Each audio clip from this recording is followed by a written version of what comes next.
അഖില് ആ പടത്തിൽ അഭിനയിച്ച് എനിക്ക് തോന്നുന്നത് സൂറിയിലെന്നാണ് തോന്നുന്നത്. അതേപോലത്തെ കടുപ്പം. എല്ലാ എക്സ്പ്രഷനും ഒരേപോലെ ആയിരിക്കും. കാട്ടവരാതം പിടിച്ചത് മാരാ അതായത് സിനിമയൊക്കെ സംവിധാനം ചെയ്ത ആളല്ലേ, അപ്പൊ ആ ലെവലില് അത് MGM ഗ്രൂപ്പിന്റെ MD. ഞാൻ MGM ഗ്രൂപ്പിൽ MGMലെ സ്കൂളിൽ വണ്ടി ഓടിച്ചിട്ടിരുന്ന ആളാണ് ഞാൻ 12 വർഷം. അതുകൊണ്ട് MGM ഗ്രൂപ്പിലെ പാവപ്പെട്ട ആ മനുഷ്യനെ പറഞ്ഞു പറ്റിച്ച് സിനിമ എടുത്ത് ആ പടം ജോർജ് ജോർജിനെ കൊണ്ടൊരു പടം എടുപ്പിച്ച് അന്ന് ആ പടം ഓടാത്തത് കൊണ്ട് ഞാനാണ് MGM സ്കൂളിലെ ബസ്സിൽ കൃപ തിയേറ്ററിൽ ഞാൻ അവിടുത്തെ ടീച്ചർമാരെയും എല്ലാവരും കൊണ്ട് ഞാനാണ് ഓടിച്ച് കൃപ തിയേറ്ററിൽ കൊണ്ടുവന്നത് ആ പടം കാണാൻ വേണ്ടി. അതിന് നമ്മുടെ സ്കൂളിലെ മാനേജർ അഭിനയിച്ച്, മാനേജറിൻ്റെ ഡ്രൈവർ അഭിനയിച്ച്. ഞാൻ സത്യം പറഞ്ഞാൽ ആ വായില്ലെങ്കിൽ ഉണ്ടല്ലോ എങ്ങനെ ജീവിക്കുമെന്ന് എനിക്ക് അറിഞ്ഞൂടാ. ആ വായാണ് സമ്മതിക്കാൻ. എന്താണ് വേടഞ്ഞ പറയാനായിട്ടുള്ള ഒരു ഇതുമില്ല. പക്ഷെ ആ വായാണ് സമ്മതിക്കണം. വായ എന്ന് വെച്ചാൽ ഒന്നൊന്നര വായ തന്നെ. സത്യം പറയാം, ഒരു പട്ടിയും വന്നൊന്നും അത് കടിച്ച് കീറല്ലെന്നാണ് ഞാൻ ആലോചിക്കണത്.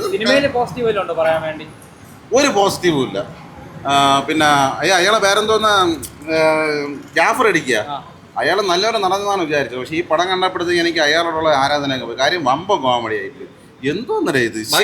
കോട്ടയം നസീർ എന്താ പറയാ, ഞാനൊരു മിമിക്രി കലാകാരനായതുകൊണ്ട് ഞാൻ പുള്ളീനെ കുറ്റാൻ പറഞ്ഞില്ല. എന്നാലും പുള്ളിയുടെ വില കളയാനായിട്ടാണ് ഈ മൂത്രമൊഴിക്കണ മുള്ളംകുലിയിൽ വന്നത്. സത്യം പറയാല്ലേ, എന്തോന്നല്ലേ ഇത്. എനിക്ക് ബിഗ് ബോസിൽ അതേപോലെ ഈ അഖില് ആ പടത്തിൽ അഭിനയിച്ച് എനിക്ക് തോന്നുന്നത് സൂറിയിലെന്നാണ് തോന്നുന്നത്. അതേപോലത്തെ കടുപ്പം. എല്ലാ എക്സ്പ്രഷനും ഒരേപോലെ ആയിരിക്കണം. ഞാൻ കളിയാക്കി പറയണം, എല്ലാ എക്സ്പ്രഷനും ഒരേപോലെ ആയിരിക്കണം. എക്സ്പ്രഷൻ കൂടിപ്പോയെന്നാണ് തോന്നുന്നത്. കണ്ടിട്ട് വിളിച്ചു കഴിഞ്ഞാൽ ഞാൻ പറയാം, അഖിൽമാരാറുടെ ഒരു ഡയറക്ടറാണെങ്കിൽ അഖിൽ ഇത് കാണണം. ഈ സിനിമ കണ്ടിട്ട് വിലയിരുത്തി പറയണം. ഓരോ സിനിമകളെ കുറിച്ച് റിവ്യൂ പറയുന്നവന്മാരൊക്കെ വെറും മോശക്കാരാണെന്ന്. ഇത് നമ്മൾ റിവ്യൂ പറയാൻ നമുക്ക് ഉള്ളത് പറയണേ. നമ്മൾ സ്വന്തമായിട്ട് പൈസ മുടക്കി നമ്മൾ ടിക്കറ്റ് എടുക്കുന്നു, നമ്മൾ കാണുന്നു, അതിൻ്റെ അഭിപ്രായം ഞങ്ങൾ പറയുന്നത്. അപ്പോൾ ഒരുപാട് പേര് ഞങ്ങൾക്ക് മെസ്സേജ് ചെയ്യാറുണ്ട്, പടം എങ്ങനെയുണ്ട്. അപ്പോൾ നമ്മൾ കള്ള റിവ്യൂ നമുക്ക് പറയാൻ പറ്റുമോ? പറയാൻ പറ്റില്ല. ഈ പടത്തിനെ കാണുന്നതിന് ഞാൻ ഇവിടെ വരുമ്പോൾ ഓരോ പടത്തിന് ആൾക്കാർ കുറവാണ്. പിന്നീട് കുറച്ച് കഴിയുമ്പോഴത്തേക്ക് പടത്തിന് ആൾ കൂടും. ഇത് എങ്ങനെയാണ് പറഞ്ഞത്? ഇതിനൊക്കെ മാത്രമൊക്കെ ഇത് എങ്ങനെയാണ് ഞാൻ ആലോചിക്കുന്നത്.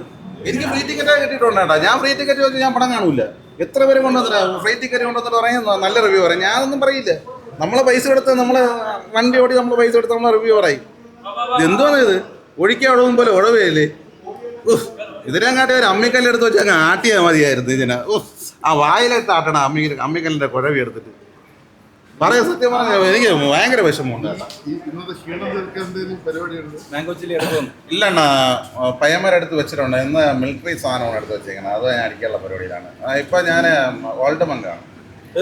മുള്ളംകൊല്ലിയിൽ പോയിരുന്ന് അടിക്കുമോ? അതാ മുള്ളംകൊല്ലി എന്ന് പറയാനായിട്ടില്ലല്ലോ. അത് ലാലേട്ടനെ മമ്മൂക്കേനെ കുറിച്ച് മമ്മൂക്കയെ പോലെ ആവാന്ന് വെച്ചാൽ ആവില്ല. കാരണം വെച്ച് കഴിഞ്ഞാൽ ആടെ നോക്കണ്ട, തൂറിപ്പോവുള്ള കളി. ഉള്ള കാര്യം പറയാല്ലേ, വേറെ വല്ല പണിയും വല്ലതും നോക്കേണ്ട. ഉള്ള കാര്യം പറയാം. അല്ല, പടം കൊള്ളാമെന്നാൽ ആരെങ്കിലും പടം കണ്ടിട്ട് ഈ പടം കണ്ടിട്ട് എത്ര പേര് വന്നു അവർ പോസിറ്റീവ് പറയുമായിരിക്കും. പോസിറ്റീവ് പറയുന്നുണ്ടെങ്കിൽ അതിൽ എന്തെങ്കിലും ഗുഡ് ടിപ്സ് ഉണ്ടെങ്കിൽ നിങ്ങൾ ആദ്യം മനസ്സിലാക്കിക്കൊള്ളണം. പറയാനല്ലേ, തിന്ന ചോറിന് നന്ദി വേണം. അതാണ്